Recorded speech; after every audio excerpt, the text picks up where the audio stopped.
네, 안녕하세요. 오늘 군체 연니버스 페르소나 GV에 와주신 분들 환영합니다. 저는 오늘 진행을 맡은 모더레이터 진명현입니다. 감사합니다.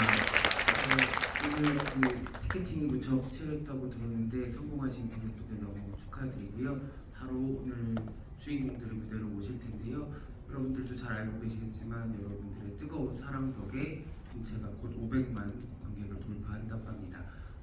오늘 입장하신 주인공들에게 뜨거운 박수 보내주시고요. 그러면 오늘의 주인공들 구경 배우님, 김진덕 배우님 그리고 연상호 감독님을 바로 무대로 모시겠습니다. 입장 부탁드립니다. 네, 큰 박수 부탁드립니다.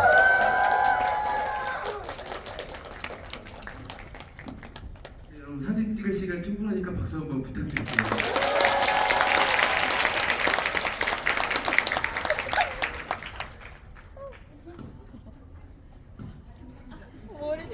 두 분도 같이 가시죠. 네.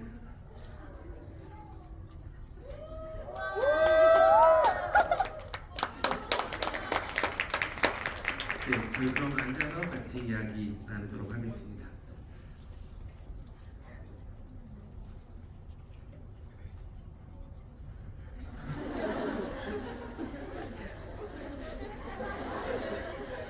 약간 두 분 액션씬 찍고 계신 것 같은데 얼른 앉으시죠. 네.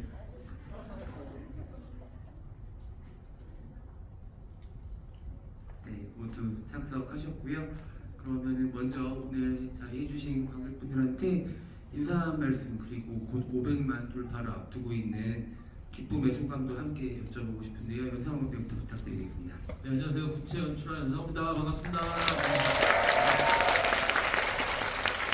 네, 여기 계신 관객 여러분 덕분에 군체 계속 잘 상영하고 있어서 저희 앞으로 한 달 정도는 더 하지 않을까. 제 생각에는 GB도 한 서너 번은 더 하지 않을까. 저희 뭐 무대 인사도 뭐 크리스마스 때까지 합니다. 메리 크리스마스. 네, 김진록 배우님도 인사 말씀과 기쁨의 소감 부탁드립니다. 네, 안녕하세요. 현이 역할 맡은 김실록입니다. 반갑습니다. 오늘 이 군체 명콤비와 함께 자리하게 돼서 정말 기쁘고요. 여러분과 함께 즐거운 시간 보냈으면 좋겠습니다. 감사합니다. 네, 마지막으로 구경 배우님. 예, 안녕하세요. 서영철 역을 맡은 구교환입니다. 만나서 반갑습니다. 내일 석호에 가는 마음으로 이렇게 참여하고 있는데 네, 오늘의 컨셉은 돌아온 서영철, 서영철 2.0. 그래서 이렇게 오해하지 마세요. 다친 게 아니라 후시딘을 잘 발라서 아물게 한 이 상처의 흔적들. 영화 보셨죠? 네. 손은 왜 그래요? 우천형한테 물렸잖아. 지금 이 착장은 1과 2 사이에 어느 중간쯤 시제가. 네. 후가 있는 건가요? 제 마음속에는 있죠. 네. 죽었는데. 죽어도 죽은 게 아니다. 그 부활하셔 잘. 그쵸. 아. 능력을 다 잃고 아. 네 다시 리셋.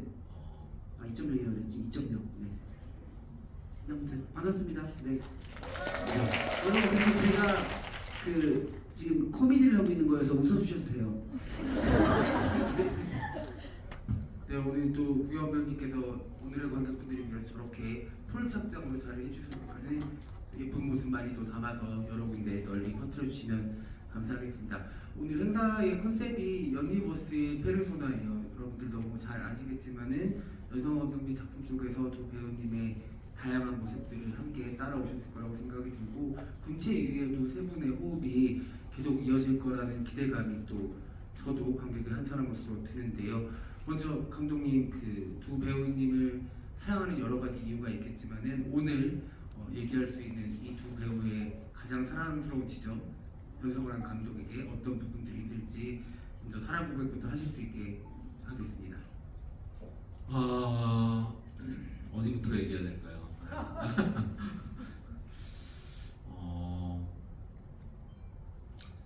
고교환 배우를 처음 만났던 그날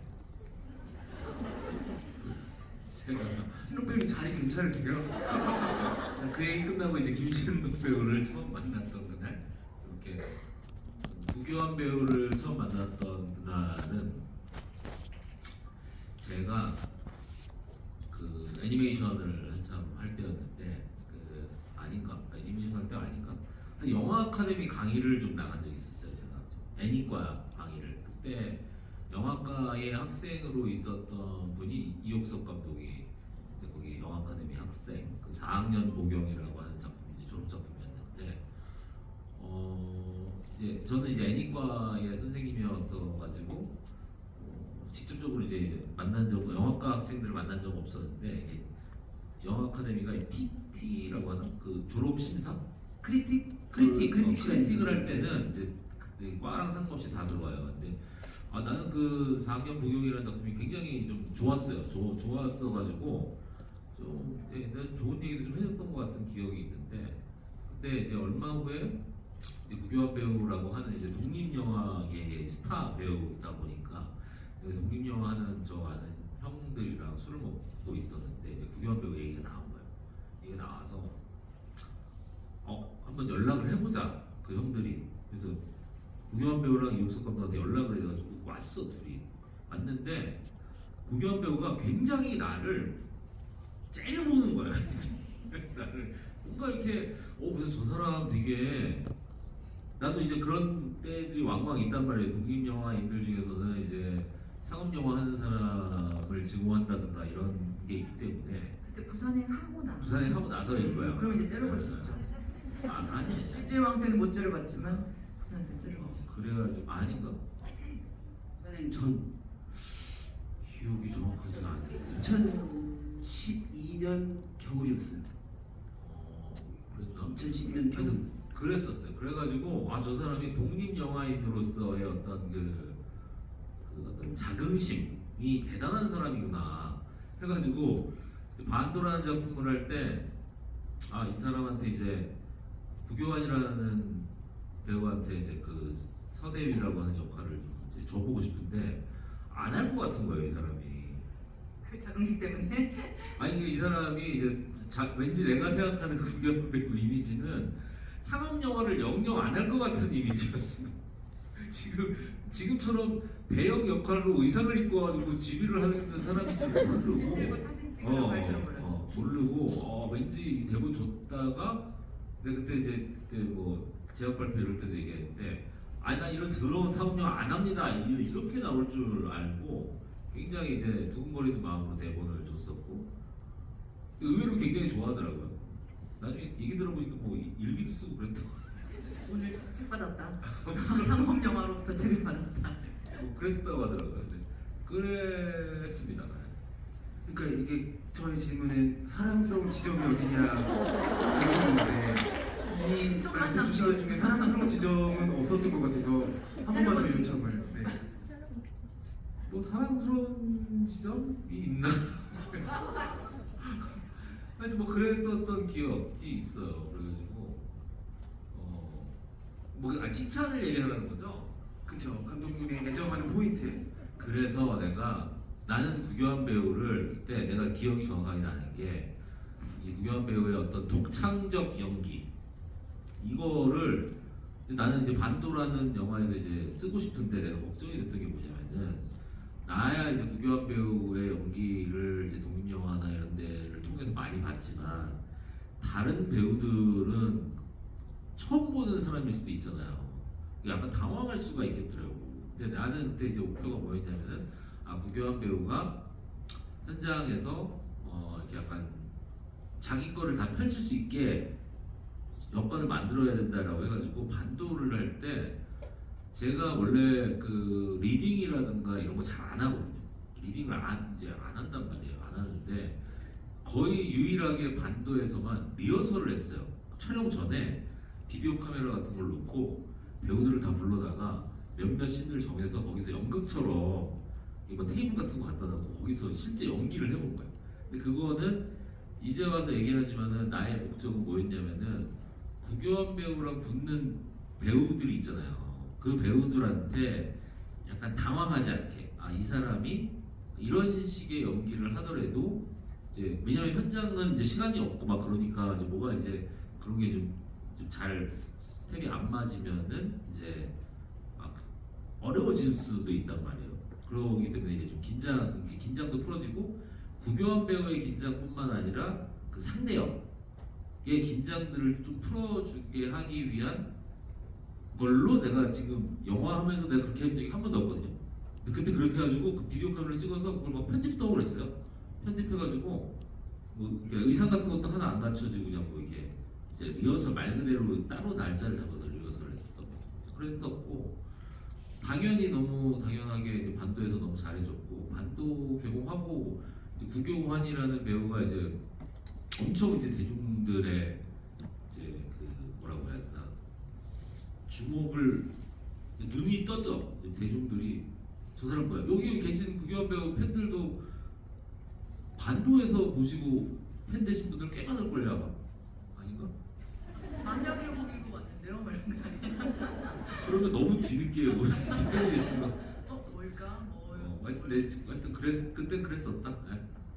네, 그래서 너무 사랑했기 때문에 안 하던 행위까지 했다라는 말로 저희가 받아들이면 될 것 같습니다. 사랑은 아닌데 그게. 네, 그냥 사랑이라고 해도 좋을 것 같아요. 이 정도까지의 긴 추억을 가지고 있다면 사랑이 아닐 리가 없겠다 생각이 들고 여담이지만은 구교환 배우님 필모그래피 중에서 군체가 드디어 반도를 넘어서고 흥행 1위가 됐다고 하니까 축하의 박수 한번 부탁드립니다.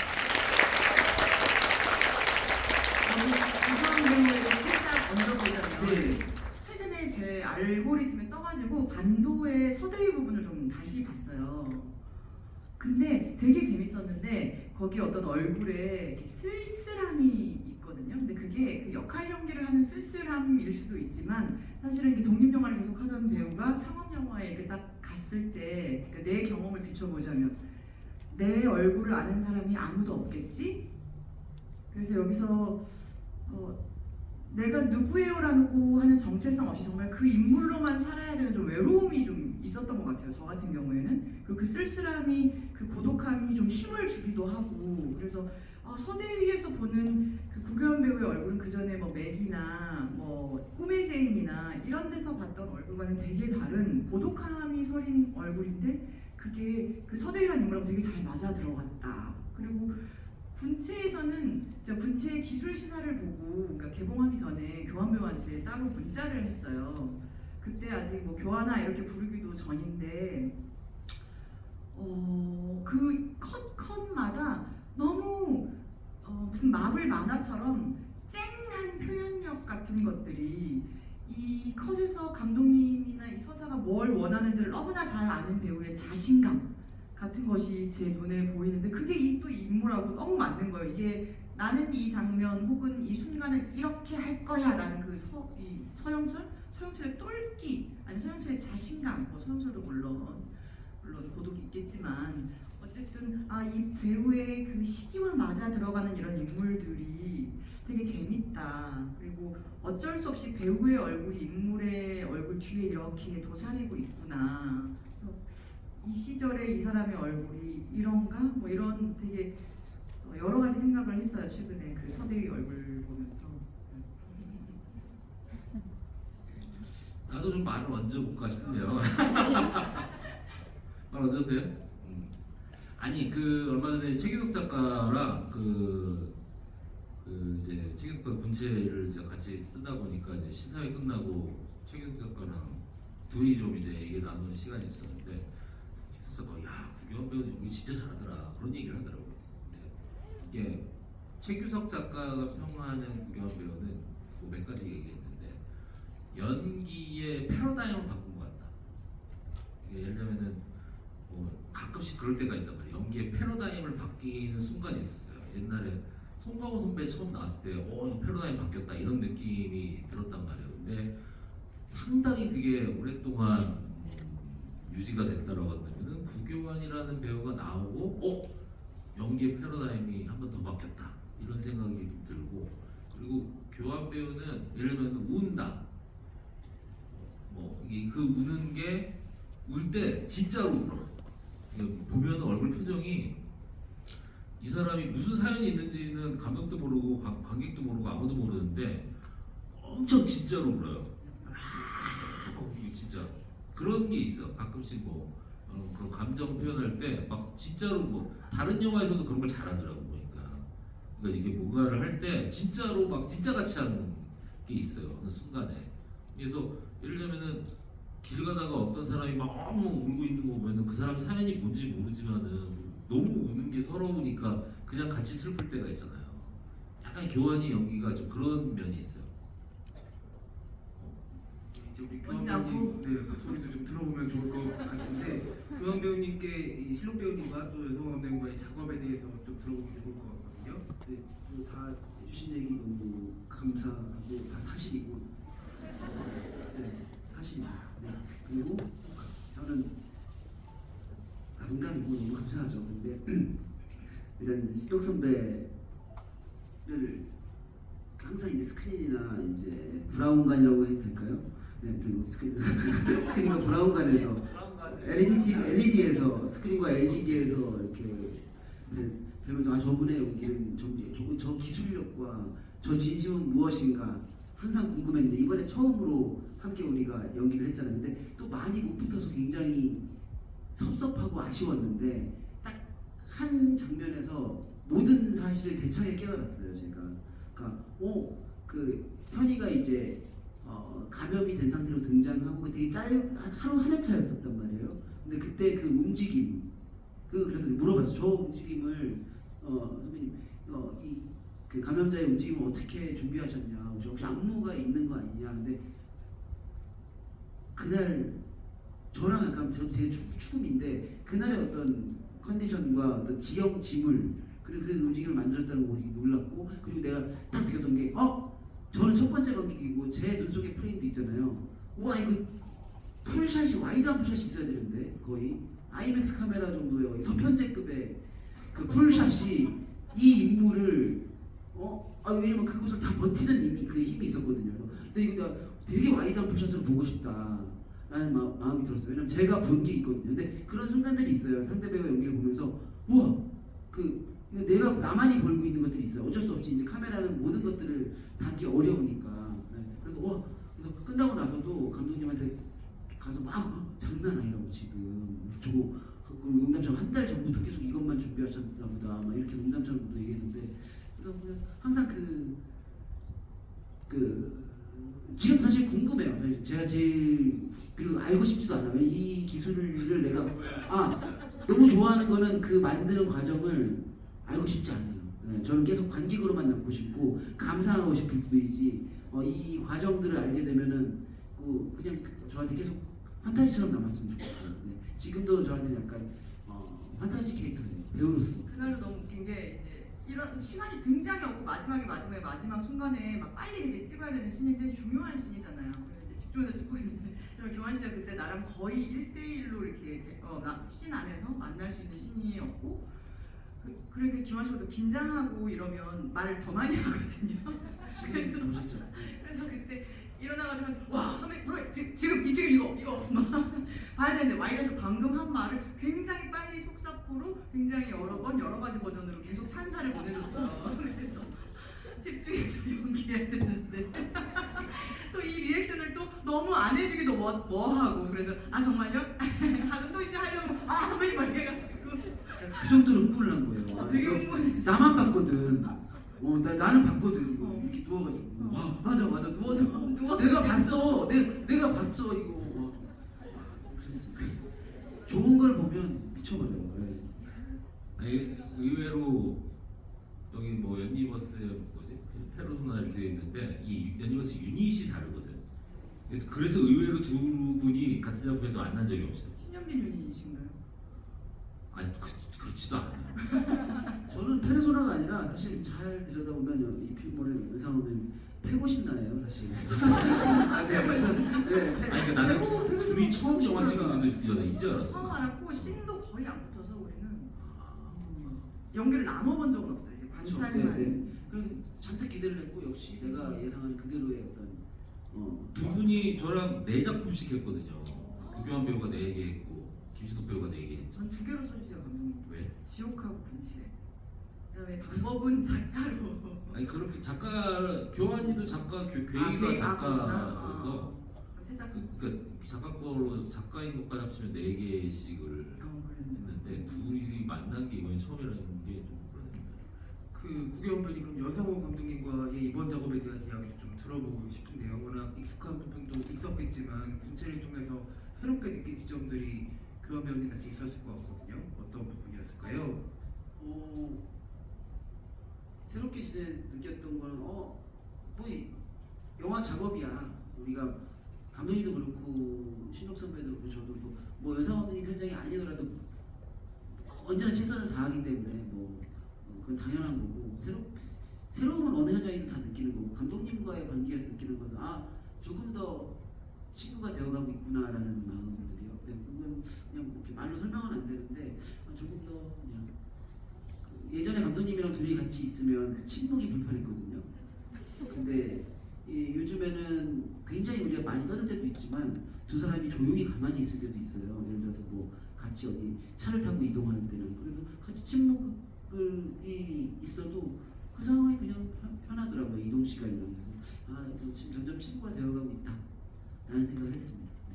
굉장히 각별한 작품으로 기억에 남을 것 같다는 생각이 드네요. 여러분들도 군체를 보셔서 아시겠지만은 사실 교환 배우님 연기한 서영철이랑 그다음에 신옥 배우님 연기한 최현희 캐릭터가 그 중반부가 지나면 각 무리의 리더가 되는 역할들이거든요. 둘 다 어느 순간에 서영철 같은 경우 시야각의 제한이 생기고 그리고 최현희 같은 경우에는 장애를 가지고 있는 캐릭터이기 때문에 몸을 일정 부분 못 쓰는 캐릭터인데 그럼에도 불구하고 각자의 무리를 좀 리딩하는 리딩롤이기도 해요. 아마 여성 감독님이 가장 믿고 쓰는 배우이기 때문에 그런 어려운 역할을 해야 되는 그런 부분들을 두 분한테 맡긴 게 아닐까 싶고 사실 교환 배우님이 열심히 찬사를 보내주셨지만은 신옥 배우님은 그 안에서 변화가 너무 많은 캐릭터이기도 하거든요. 마지막 장면의 퇴장도 인상적이지만은 현이가 이제 현석한테 업히면서부터 최현이란 캐릭터는 다른 인물들보다 더 높은 데서 시야각을 확보하게 되고 혼자 또 통제실에서 동선까지 또 리딩하는 그런 롤이어서 신옥 배우님 느낌도 무척 재밌게 받아들이시지 않았을까 싶은데 소원 감독한테 최현이 역할, 군체 속의 최현이 역할 제안받고 어떤 재미들을 상상하셨는지 궁금합니다.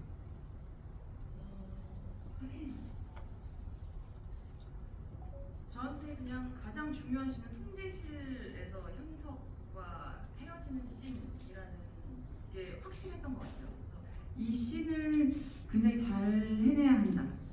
그러려면 내가 가지고 있는 캐릭터로서의 어떤 조건들이나 현석과의 관계가 어떻게 설계되어야 할까 그냥 거기에 딱 초점을 맞췄던 것 같고 그리고 이제 또 한 가지는 마지막에 이 일종의 감염이 좀비가 될 때 이 사람이 현석에 대한 어떤 기억이랄지 감정이랄지 마음을 어느 정도 가져야 되는가 말아야 되는가 이 두 가지가 그냥 논리적으로 가장 큰 축이었던 것 같아요. 이제 전자는 감독님과 뭐 서사를 더 추가할 거냐 말 거냐 예를 들면 어릴 때 이런 관계였어 혹은 사고가 왜 일어났을까 뭐 둘 사이에 어떤 전사가 있을까 이런 얘기를 더 깊이 나누기도 했었는데 결국에는 그런 전사를 다 걷어내고 그냥 지금 현재의 남매 모습만으로 설득이 좀 됐으면 좋겠다는 결론에 이르렀고요. 뒷부분에 그 감염자로서 동생한테 마음이나 기억이나 이런 게 남아있을까? 이런 부분은 관객한테 질문을 던져야 하는 되게 중요한 시점이라고 생각했어요. 그러니까 뭐 감독님 전작들 같은 경우에는 부산행에서도 공유 선배님이 이게 딱 감염되고 딸 태어났을 때인가 그때가 막 이렇게 오잖아요. 그러면서 이렇게 떨어지는 그 정말 그 명장면 이 영화를 이 천만 반열에 올릴 수 있는 전 힘이 있는 장면이라고 생각하는데 혹은 기생수에서 그 뇌가 외계인에게 지배당한 기생수에게 지배당한 그 누나가 동생 구교환 씨에게 그래도 여전히 어떤 동생을 기억하고 마음을 이렇게 갖고 있는 거랑은 좀 다른 질문을 던져야 된다. 그렇다고 해서 감염되고 나니까 동생에 대한 관계에 대한 기억은 전혀 없지롱 하고 이렇게 하기에는 또 이것도 너무 뻔한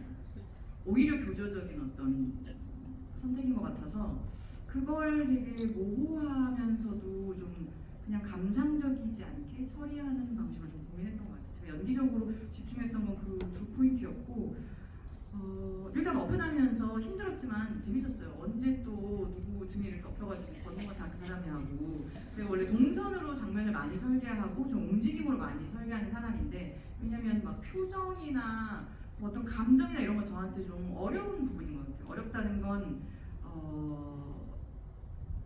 내면이 여기로 다 드러나는 게 아니라고 생각하기 때문에 이것만으로 다 모아서 어떤 걸 하는 게 좀 저한테는 오히려 힘든 그래서 전체가 좀 구동됐을 때 더 저한테는 진실감이 좀 있어서 늘 전체를 좀 쓰는 편이었는데 상호기에 매달려 있다 보니까 좀 많이 다른 방식을 좀 찾아야 했고 저는 연기적으로 그게 좀 저의 다음에 연기할 때 어떤 방향성을 좀 준 것 같아요. 좀 덜 해보자 약간 이런 좀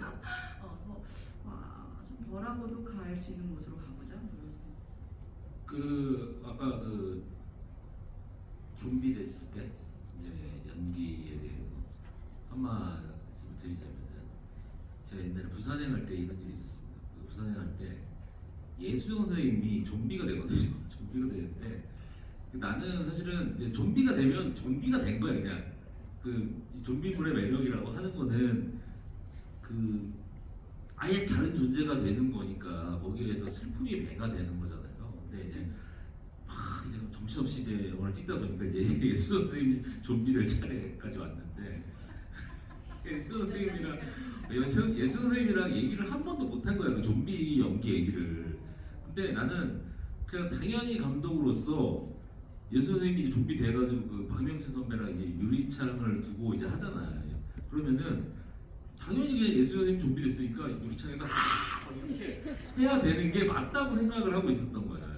근데 이제 그 장면을 찍어야 되는데 이제 예수 선생님이 딱히 그렇게 연기에 대해서 얘기 좀 하자 라고 안 하셨었는데 갑자기 그 장면 직전에 여러분들 내가 생각할 때는 되게 다른 좀비들처럼 막 이렇게 안 해도 되지 않나? 딱 그렇게 하는데 내가 마음속에 뭐가 있냐면은 왜?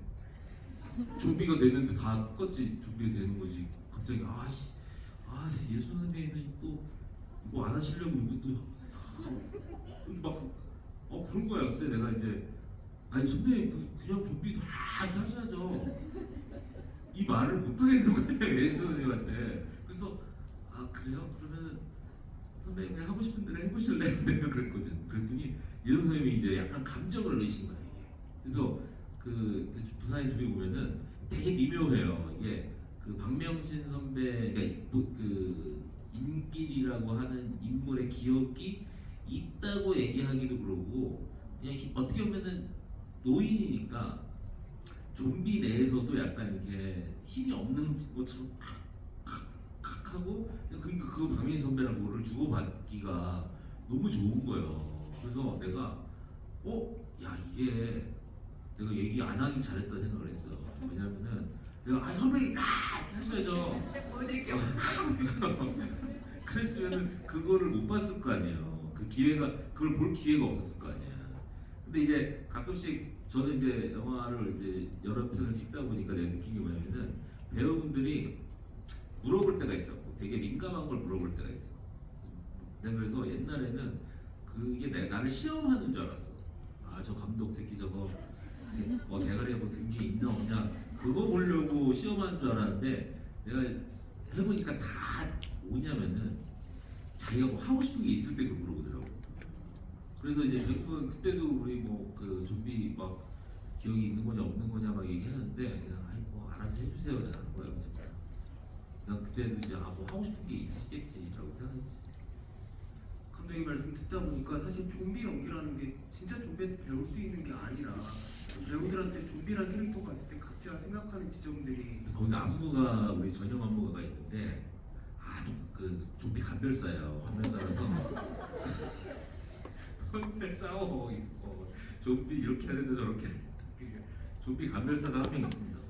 근데 그게 너무 재밌는 것 같아요. 좀비라는 게 실제로 만나본 사람도 없을 거고 그러다 보니까 언제나 미지의 영역일 거라서 그 안무 감독님이 생각하는 좀비와 또 배우가 생각하는 좀비의 영역이 다를 경우에 이제 재밌는 창작의 지점이 될 거라 부산행님부터 10년 전이지만 그래서 그냥 30년 후에도 새로운 좀비의 창작 활동을 계속 이어나갈 수 있지 않을까 이런 생각이 들고 고교환 배우님한테도 질문을 드리고 싶은데요. 실록 배우님께서 먼저 말씀하셨지만은 지금도 여러분들 느끼실 거예요. 구교환이라는 배우가 목소리를 쓸 때와 목소리를 쓰지 않을 때 굉장히 다른 뉘앙스를 갖고 있다라는 거를 느끼실 텐데 영화 속에서도 마찬가지거든요. 서영철이 가지고 있는 굉장한 외로움과 결핍이 있고 한편으로는 목소리 사용했을 때 나오는 희한한 활기 같은 게 있거든요. 근데 이 작품 안에서 서영철은 많은 전사가 설명되지는 않는 인물인데 교환 배우님의 지금까지 연기 활동을 이루어 짐작해 보건데 서영철의 드러나지 않는 시간들에 대해서 굉장히 많은 시간들을 또 배우 본인께서 쓰셨을 거라고 생각이 들거든요. 그런 지점에서 또 애착을 갖는 순간들이 드러나 있지 않은 장면들보다 더 많을 거라고 또 생각이 들고요. 지금도 서영철의 옷을 입고 있으니까 교환 배우님이 생각하는 내가 손질을 통해서 만난 서영철이라는 사람은 나한테 어떤 자욱을 남겼는지 여쭤보고 싶습니다. 되게 너무 저한테도 되게 흥미로운 그리고 저한테 깨달음인데 아까 2012년 겨울에 아마 제가 목소리를 내지 않고 있었을 거예요. 이게 쑥스러워서 그래서 감독님이 저를 전투적으로 보셨던 것 같아요. 그날 전혀 째려보지 않았는데 그날 조금 더 떠들었다면 아무튼 전사는 그 데일리로 바뀌어요. 그게 더 제가 연기하는 방법이 훨씬 유리하고 그러니까 캐릭터에 대한 어떤 농담들 그리고 지나가는 생각들 그리고 음악들 뭐 어느 날은 뭐 예전에 말씀드린 크림을 들으면서 어쿠스틱 버전으로 출근했다고 하지만 어느 날은 크리스마스 할로윈 들으면서 뭐 서영철이 그 사거리를 활보할 때는 뭐 서태지의 크리스마스 할로윈을 듣기도 했었고 그래서 계속 그냥 그때그때 도움을 받는 것들에 대해서 그냥 꺼내 쓰는 거고 전사는 계속 바뀐다고 하시면 될 것 같고 실은 가장 서영철은 저는 어떤 연극 연출가라는 생각으로 또 한번 해봤어요. 왜냐면 정확한 연출 의도도 있고 이 극을 장악하려고 하지만 계속 이제 어떤 플롯은 어떻게 바뀔지 모르니까 연출 의도를 갖되 계속 이 상황들에 대해서 계속 연출을 하고 있는 거죠. 또 아시다시피 벗지 않으면 안 돼. 그리고 그 관계들과 상황들을 지켜보는 태도를 보고 있으면 아마 그런 포인트로 보시면 저 사람이 이 모든 것들을 연출하고 있고 지금 이 극을 끌어나가고 있구나. 이 군체라는 극이 아니라 이 동물이 빌딩이라는 무대를 안에서의 배우들처럼 바라보고 있구나라고 다시 한번 갈라내 보시면 아마 재밌는 포인트가 될 것 같습니다. 구교환 배우가 내가 지금 생각해 보니까 구교환 배우가 질문이 별로 없어요. 질문하는 걸 별로 본 적이 없는 것 같아요. 그건 제가 행사에서 다른 감독님하고도 그런 건가요? 다른 감독은 그래도 안 물어봐요. 그렇구나. 그런 것 같아. 왜냐면 질문하면 뭐 하라고 연기 하니까. 되게 잘해야 되는 것 같아서. 책임자니까 맞아요. 아니 그래서 그 서영철 관련해가지고 내가 한번 얘기한 적 있을 거야. 프리 프로덕션 할 때 좀 어렵지 않겠어? 이 서영철이라고 하는 인물이 좀 독특한 인물이다 보니까 그래 내가 물어봤더니 교환 배우가 별로 안 어려울 것 같은데요? 그냥 여기 그냥 요소들이 좋은 게 많던데요? 그냥 그래서 이제 그때 내가 기억이 났던 게 아니 거기 대사에도 우리 아이들이라는 대사도 있고 그런 몇 개 자기가 이제 조금 기대서 갈 수 있는 포인트가 있으면은 자기 해석을 좀 많이 넣어서 자기 안에서 딱 소화를 시키려는 스타일인 것 같더라고요. 근데 어떤 분들은 되게 질문을 많이 하는 분들이 있거든요. 근데 나 교환 배우랑 일을 하면서 이렇게 뭔가 이렇게 막 물어보는 거를 한번 물어볼까요, 제가? 저의 질문은 첫 테이크. 연기를 먼저 보여드리고 이제 그게 제가 준비한 연기잖아요. 그럼 이렇게 하시는 거 어떻습니까? 라고 이제 아마 제 질문들은 첫 테이크에서 나온다고 생각하고 이제 두 번째 테이크에서 감독님의 이제 답변이 나오죠. 네, 수채처럼 너무 멋있다. 박수 한번 주시죠, 여러분. 그리고 아무튼 이렇게 아마 질문을 그렇게 하는 것 같아요. 네. 어차피 테이크라는 게 존재하니까. 네. 아니, 나는 그래서 다른 집에서도 얘기했는데 내가 진짜 그 같이 작업하는 배우들 중에서 3명, 내 3명 꼽습니다. 3명은 내가 완전히 믿어. 이 사람이 나랑 아예 의도가 다르게 연기해도 그냥 믿어. 그래서 구교환, 김신도, 박정민 이 3명은 그냥 자기네 마음대로 아예 나랑 내 의도와 아무 상관이 없이 해도 그냥 믿어요. 그 세 분에게는 그 순위는 없는 거죠, 감독님? 순위는 없어요. 왜냐면은 셋이 색깔이 너무 달라요. 색깔이 너무 다르다 보니까 뭐 예를 들면 그런 순간들이 있어요. 예를 들면 김진덕 배우도 내가 진짜 나를 시험에 빠뜨렸던 때가 이제 지옥수 때. 지옥투 첫 테이크. 지옥수 때 박정자 그 이제 지옥에서 살아 들어온 박정자인데 나 지금도 기억이 나. 첫 저도 기억나요. 첫 촬영이었어요 그게. 첫 촬영이 뭐였냐면은 아, 대부흥이었어. 맞아 대붕에. 대부흥의 지옥투에서 보면 그 약간 그 누비 같은 드레스 입으시고 얼굴 은색으로 칠해가지고 이렇게 나오는 그 대부흥의 장면이 김신욱 배우님 첫 촬영이었는데 그 첫 대사가 뭐였냐면은 나 부활자 박정자는 이런 대사였어요. 근데 지금도 기억나는 게 거의 그 보출이랑 막 어마어마한 신이었어 진짜. 근데 탁 오시더니 나는 이제 지옥 원에서의 박정자만 생각하고 있었단 말이에요. 근데 갑자기 나 부활자 박정자는 이렇게 하는데 뭐지 이거? 지금 뭘 잡고 오신 거지? 뭘 큰 거를 잡고 왔는데 내가 지금 합의가 전혀 안 돼 있는 상태인 거야. 그래서 내가 뭘까 이거는 하다가 오케이 하자. 근데 저는 진짜 세 분이 갑자기 연기를 다 같이. 어디에서 음악에서 갖고 오셨네. 아니요. 내가 봤을 때는 아니 그러고 나서 그 다음에 며칠 후에 이제 거기 잡혀 있는 데 있잖아요. 거기를 찍었는데 이제 김정실이 물어. 원래는 이제 그게 더 앞시죠. 촬영은 수는 뒤였는데 김정실 막 양은 눈막 하면서 막 눈물 막 하면서 막 하는데 그거를 이제 잡아왔기 때문에 이 결과가 나왔구나라는 생각이 들더라고요. 그래가지고 이게 기본적으로는 이게 그 본인이 딱 생각하는 딱 그게 있어. 그 계획이 있어. 대부분 내가 뭐 정민 배우나 뭐 교환 배우는 약간 좀 스타일이 다르긴 한데 딱 계획이 있어요. 자기가 잡은 상이 있어.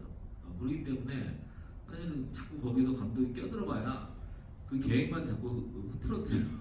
생각은 내기줘야 돼 그냥.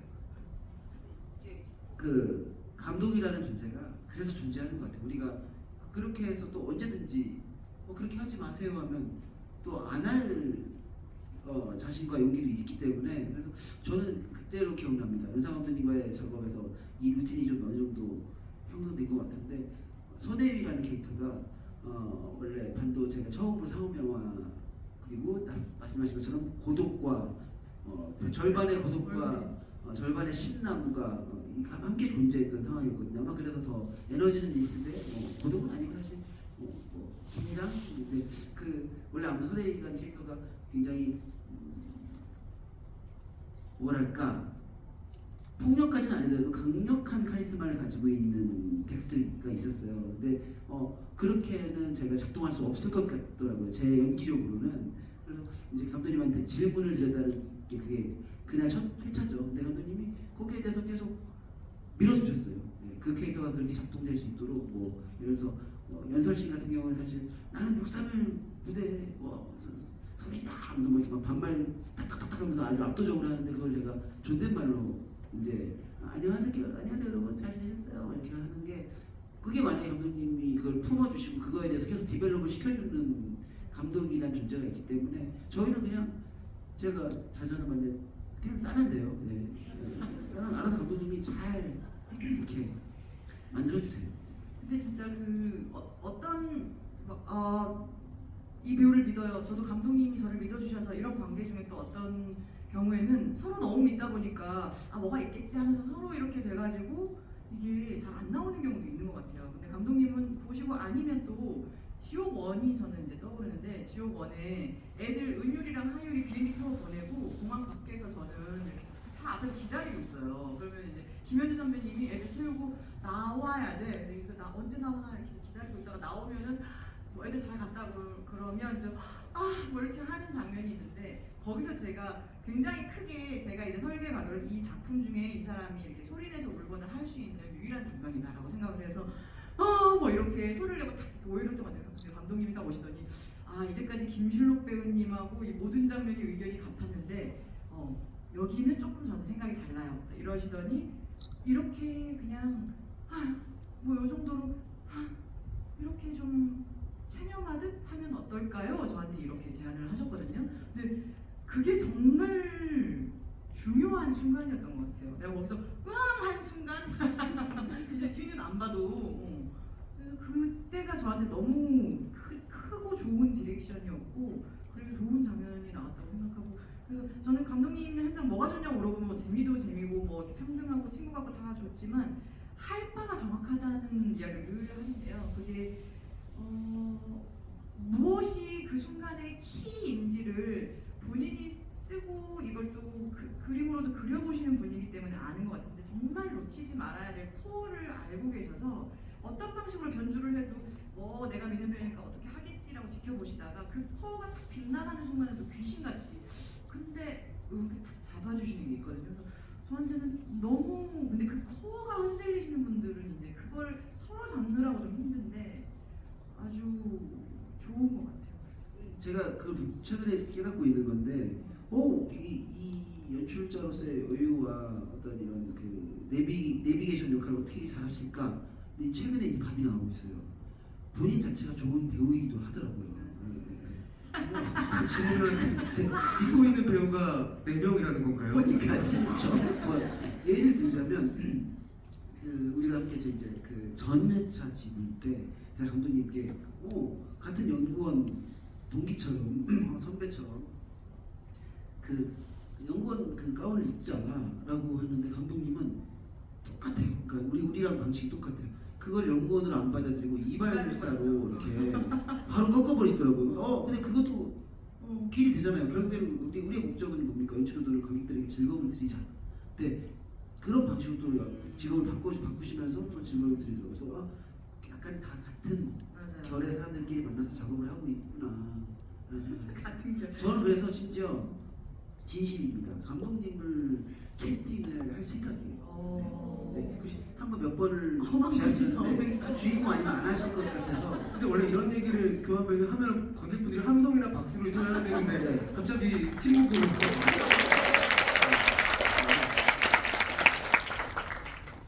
그 영화 아카데미 거기에다 강의 나갈 때 꽤 있었어요. 맞아요. 캐스트가 있었어요. 그럼 이제 구교환 연출의 연상호 배우 작품을 저희가 만나게 되면 대본을 봐야죠. 대본을 보시면 대본을 봐야지. 지금 이 모습이 10년 전에 어떤 작품에 출연했는데 아직도 그 연기에 못 빠져나와서 계속 이러고 계시는 거예요 지금. 근데 그 작품을 제가 밝힐 수는 없어요. 아니 발표도 돼요. 그 어딘가 그 김곡 김선의 뭐지 웃기려고 하는 얘기인가 그거 있는데 우리 조용빈 단편에 네, 여러분 그 세 분의 이야기를 들으시면서 이 연디버스 안에서 세 분이 서로 주고받았던 연기의 비밀 같은 거 살짝 눈치채셨을 것 같아요. 감독의 디렉션이라는 게 어떻게 보면 일방적이라고 생각할 수 있지만 이 세 분이 서로 주고받는 정확한 화살표 같은 게 있었던 게 아닐까. 그래서 연디버스라는 세계가 굉장히 빠르게 진화하지 않나라는 생각이 들고 이 자리는 안 계시지만 윤성범이 신뢰한다는 또 박정민 배우까지 구교환, 박정민, 김신욱 세 분의 세계관이 또 충돌하는 차기작을 저희가 또 한번 만나볼 날이 올 것 같다라는 그런 또 예감이 듭니다. 이제 기대하고 있습니다. 네 셋이 만난 적이 한 번도 없나 그러니까요. 실험은 2작품 했는데 지옥 원하고 뭐였지? 전란 했는데 한 번도 안 만났어요. 만나는 씬이 없었어요. 지금 어때도 안 만나. 네, 세 분의 판을 꼭 연상호 감독에서 깔아주시기를 저희가 기대하고 있겠습니다. 그 재밌는 게 그 구교환 배우님이랑 신욱 배우님이 두 분 다 이 각자 다른 둥우리 빌딩 안에 무대의 지휘자들이기도 하거든요. 어떤 측면으로. 그래서 아까 교환 배우 말씀하셨을 때 연극 연출가 같다는 얘기를 하셨는데 그러다 보니까 마지막에 이제 서영철이 혼자 걸어 나오는 장면 많은 관객들이 되게 좋아하시는데 교환 배우 말씀 들으니까 그게 패션쇼 끝나고 디자이너가 나오는 것 같아요.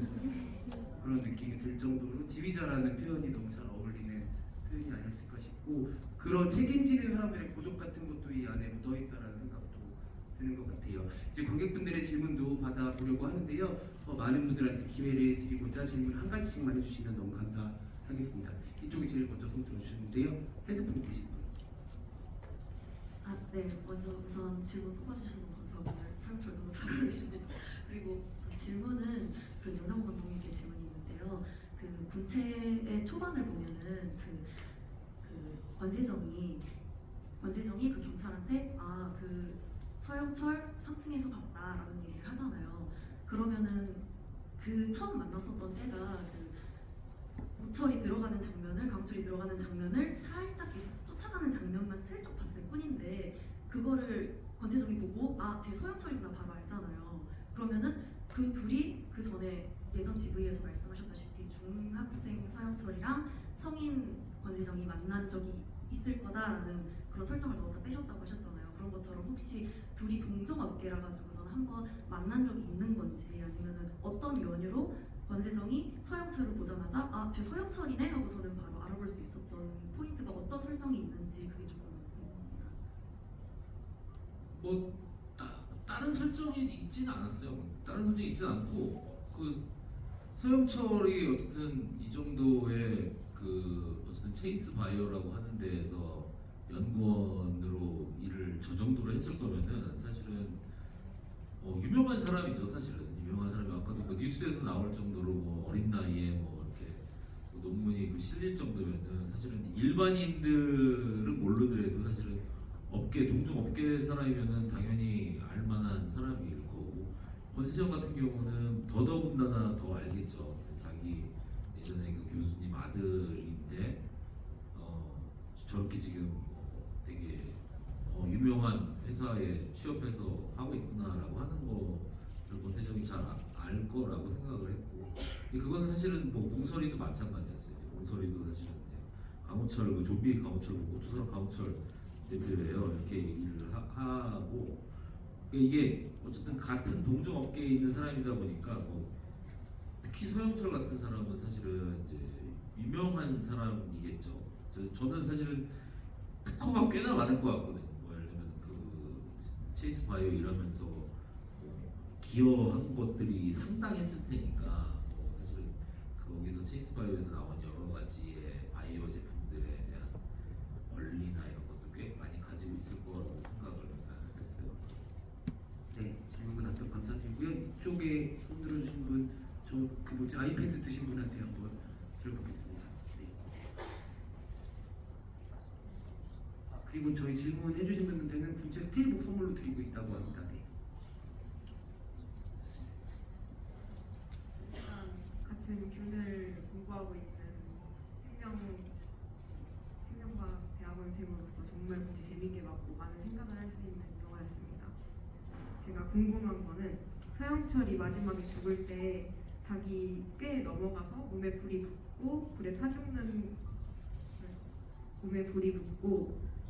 죽는 건 역사적으로 잔인한 형벌인 화형으로 생각해서 좀비 사태를 만든 서영철을 벌했다고 해석을 했는데 서영철을 불에 타 죽인 이유, 의도가 있다면 어떤 것인지 궁금합니다.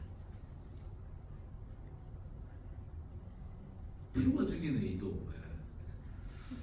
불에 태워 죽이는 의도가 뭐 딱히 있지는 않았어요. 이제 서영철의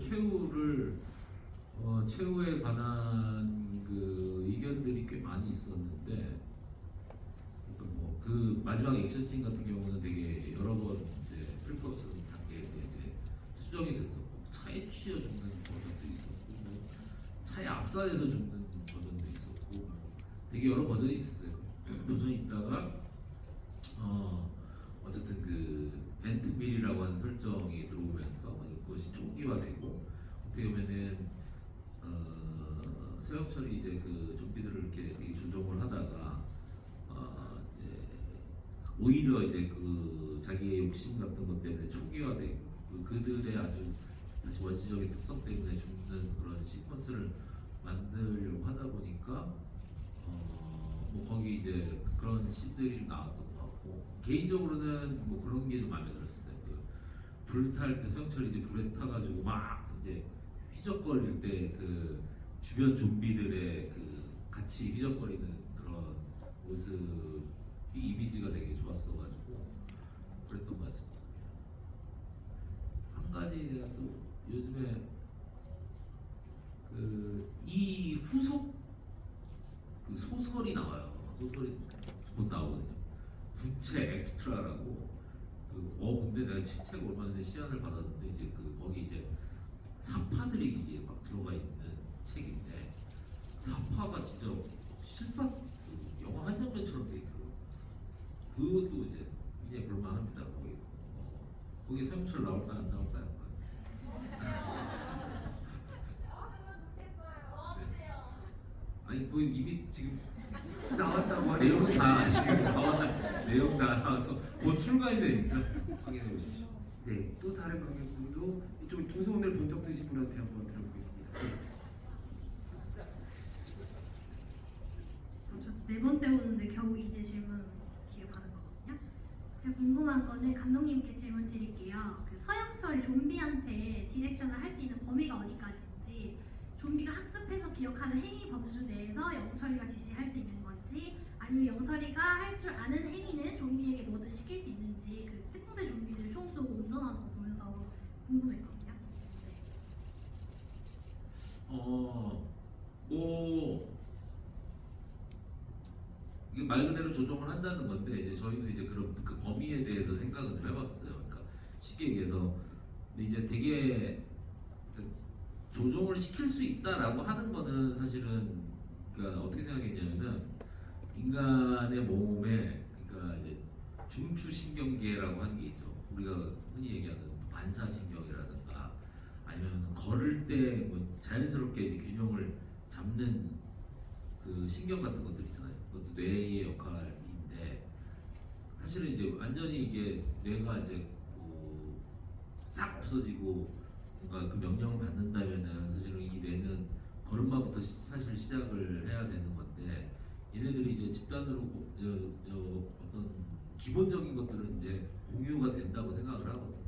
근데 이제 어떤 특정한 행동을 이제 시킬 수 있죠. 시킬 수 있는데 예를 들면은 이제 그거 가지고 이제 항상 이제 좀비 분들은 이제 설왕설래가 됩니다. 조준 사격을 할 것이냐 총을 예를 들면 이게 특공대 기억이 있으면 사실은 이렇게 견착을 해가지고 써야 되는데 그래서 이제 보면은 뭐 이런 쓰잖아요. 이렇게 그런 것들이 사실은 아주 이렇게 막 정교한 명령은 아닐 거라고 생각을 해요. 근데 그냥 어떻게 보면은 아주 러프한 그 명령이죠. 근데 저는 그게 약간 AI하고 굉장히 좀 비슷하다고 생각을 했거든요. 왜냐면은 우리도 AI한테 뭘 시키잖아요. 사실은 무슨 이미지 뽑아줘 뭐 하면은 뭐 이미지 사진같이 확 뽑아주는데 뭐 여기서 뭐 지워줘 하면은 이게 그러니까 실제 사람이 하는 거는 작업을 할 때는 포토샵으로 막 하면은 자기가 정확하게 하는데 좀 말이 안 통할 때가 있어요. 의외의 결과물을 내놓기도 하거든요. 말이 안 통하니까 그런 거랑 좀 비슷하다고 보시면 될 것 같아요. 이게 뭔가 명령하고 그걸 수행하려고는 하는데 그게 이제 우리가 생각하는 어떤 완벽한 상태는 아니다. 그렇게 우리 뭐 AI 사용하면서 쓰는 어떤 느껴지는 그런 훌륭함과 답답함 같은 거라고 생각하시면 될 것 같아요. 네, 답이 되셨을 거라고 생각드리고요. 이쪽에 그 손 드신 분, 네, 하얀 옷 입으신 분한테 마이크 드리겠습니다. 네, 맞습니다. 안녕하세요. 저는 일단 첫 GV라 저번에 했던 GV랑 질문이 겹칠지는 모르겠는데 제가 궁금한 건 이제 서영철이 권세정한테 외로움을 느껴보라고 말하고 이제 구조대가 들어온 장면 있잖아요. 그때 이제 구조대가 큰 청소들을 냈는데도 감염자들이 구조대가 아니라 이제 권세정을 공격했었는데 그건 이제 서영철이 조종한 것인가? 그렇다면 서영철은 이제 권세정이 감염되기를 원했던 건가요? 아니면 구조대랑 함께 빠져나가는 이제 자신과 대비되게 권세정을 좀비들과 고립시키면서 외로움을 느끼게 하고 싶었던 걸까요?가 궁금했습니다. 그거는 이제 뭐 권세정을 감염시키겠다라는 성격보다는 이제 고립시키겠다라는 성격이 좀 컸던 것 같아요. 그러니까 예를 들면은 앞에서부터 얘기가 나오는데 서영철을 데려가지 않으면은 우리 구조 안 해준다.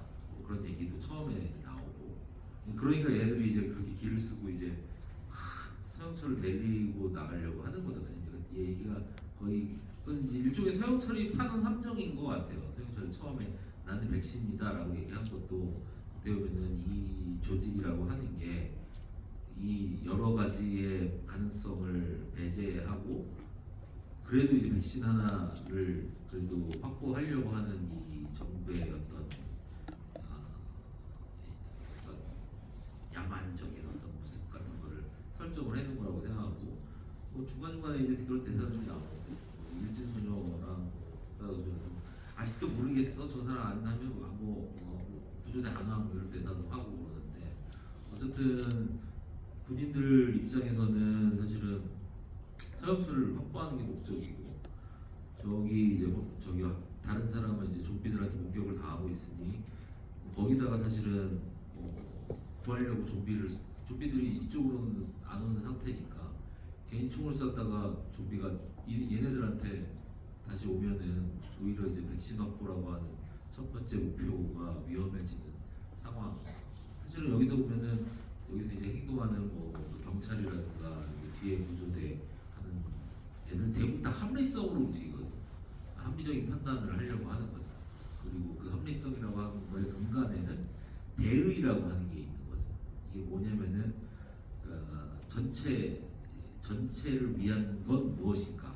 그것을 위해 소수는 희생돼도 된다라는 생각이 얘네들 그 모든 사람들을 움직이는 그 행동 지침이고 그 어떻게 보면 그거는 여기 군체라고 하는 제목에서 나오는 뭐 여러 번 얘기했지만은 소수 의견이라를 무시할 수밖에 없는 보편적 사고의 집단 같은 거의 상징이기도 하죠.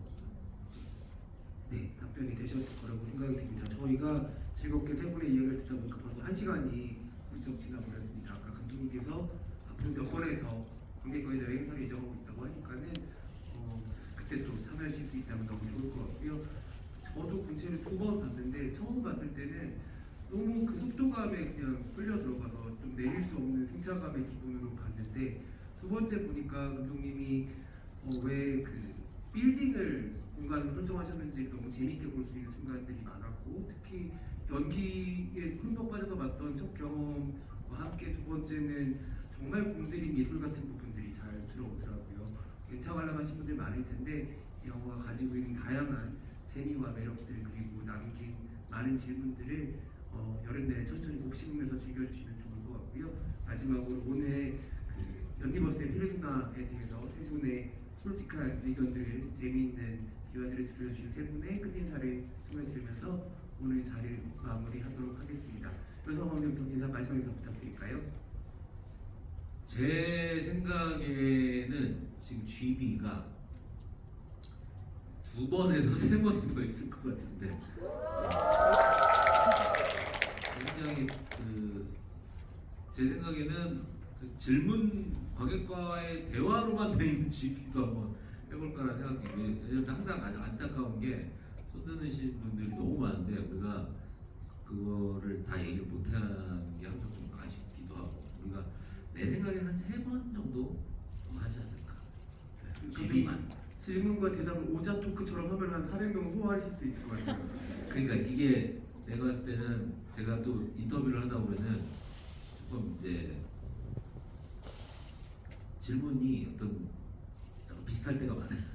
그러니까 이게 내가 봤을 때는 하나의 질문을 할 때 3개의 답을 동시에 이렇게 하면서 이렇게 여기서 이제 손을 쫙 드시면은 한 뭉텅씩 이제 그 답을 해소시켜 드려가지고 질문 군체가 있죠. 그렇죠? 그러니까요. 그걸 그렇게 할 수도 있을 것 같고 하여튼 GB를 저희가 GB 하여튼 제가 봤을 때 한 3번 앞으로도 3번이다. 많이 기대해 주십시오. 네, 박수 부탁드립니다. 네, 마지막 얘기 말씀 부탁드리겠습니다. 이렇게 이 제목이 뭔가 연니버스의 페르소나 이런 제목의 GV에 오게 되다니 연상 감독님과의 작업 이렇게 주마등처럼 막 스쳐갔는데요. 군체 영화 보고 나서 제가 일어나서 여기에 제가 출연하다니 너무 재미있는 영화, 좋은 영화에 내가 출연했구나 이렇게 생각을 했었거든요. 이렇게 GV까지 또 교환 배우랑 같이 이렇게 하게 돼서 너무 저한테는 기쁜 시간이고 좋았습니다. 그리고 무엇보다 오늘 진명현 대표님께서 전 현이가 이 그룹을 리딩하는 캐릭터라고 이렇게 이름 붙여본 적은 없는데 그렇게 여기는 전체 좀비들을 리딩하고 현이가 그 그룹을 그때부터 리딩하는 것 같다라고 표현을 해주시는 게 굉장히 저한테 새롭고도 딱 이렇게 불이 켜지는 느낌이었어요. 저는 어떻게 하면 현이를 패배적이지 않게 그릴까, 이 인물이 어쨌든 훨씬 좀 이 주체적이고 진취적인 방식을 찾으려고 노력했는데 그 키워드가 어쩌면 저거였구나라는 걸 지금 알게 돼서 아주 유익한 GV였습니다. 마지막으로 궁금한 네, 그 여성 감독님, 네, 유니버스 패고 싶나 코너 속의 코너, 네, 참여했던 구간입니다. 저는 그 영화 프로덕션 작업할 때 현장 가는 게 너무 즐거워요, 재밌고. 그래서 제가 왜 그러나 했더니 예전에 친구한테 미역국을 요리를 진짜 못하는데 미역국을 막 레시피라고 할 것도 없지만 맛있게 끓여 먹은 걸 막 인터넷 보면서 열심히 끓여준 적이 있거든요. 이거를 먹고 받고 좋아할 친구를 생각하면 그게 그렇게 기분이 좋고 설레이더라고요. 근데 지금이 그런 시간입니다. 제가 맛있게 만든 요리를 여러분들께서 맛있게 먹어주시는 기분이 들어서 너무 매일이 감동스럽고, 감독님 말씀하신 대로 최대한 많은 행사를 만들 것이고 자주 뵙도록 노력할 것이고 3번 이상이겠죠.